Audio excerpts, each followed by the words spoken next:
The smartest people ask dumb questions. We've touched on this before, but repetition is the mother of learning, and it's worth revisiting this one.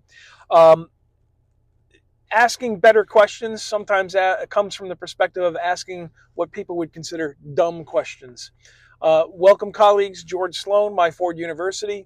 I'm going to give you a technique, an approach to getting smarter, getting results, being a leader, and that is it's not a bad thing to ask dumb questions. Smart people do it all the time.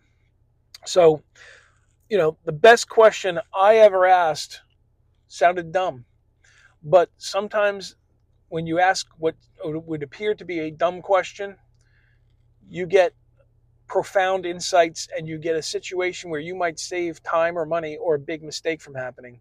It's not unheard of. Um, I always like to think of the movie Philadelphia with one of my favorite actors, Denzel Washington, where he plays the lawyer, and he says, "Explain it to me like I'm 5 years old." And that kind of gets you down the right path. You'll see that leaders will sometimes ask seemingly meaningless questions, and quite frankly, they are the most meaningful question being asked because everyone is kind of all caught up in the glossiness. Sometimes that simple question is the key to the whole thing. So, one of the things that I mentioned, one of the dumbest questions I ever asked was, you know, why are we doing it this way? If you've been around long enough, one of my favorite questions here is why, and my second favorite is what if. But I ask why. Why are we doing this? And many times, the disturbing answer I get, and the one I got that particular time that the instance I'm thinking of, well, it's the way we've always done it, and everyone's comfortable with it. I said, what? That's your answer? I tried to be as nice and not be rude about it, but I was like, well, you know what?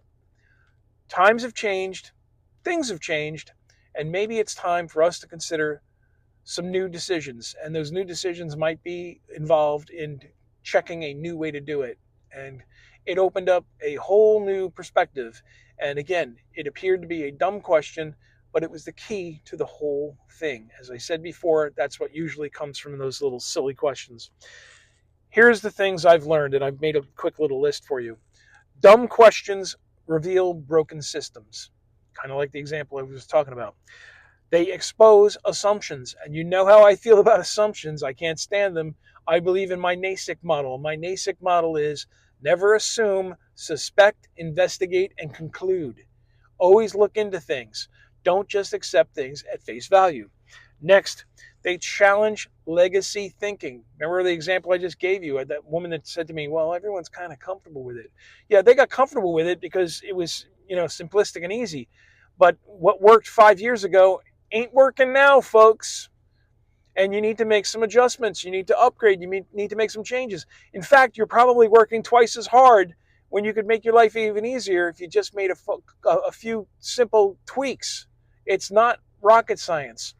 The other thing it does is if you want smarter answers, you just ask the stuff that no one else is brave enough to ask. I did a thing before on standing out. One of the best ways to stand out is once in a while you got to play devil's advocate. And sometimes playing devil's advocate, you're going to ask the question that everyone is thinking but is too afraid to ask. And I am a big, firm believer, if you want to be a leader, you need to demonstrate courage. And I've said demonstrating courage means if the emperor is naked, you say, hey, that guy's not wearing any clothes, and standing up for it. So if you want to learn more about this, Myford University is built on asking better questions, having concepts, models, frameworks, tools to help you make better decisions. If you want to find out more, visit us at myforduniversity.com where you will learn it fast and apply it faster. We'll see you there. Thank you.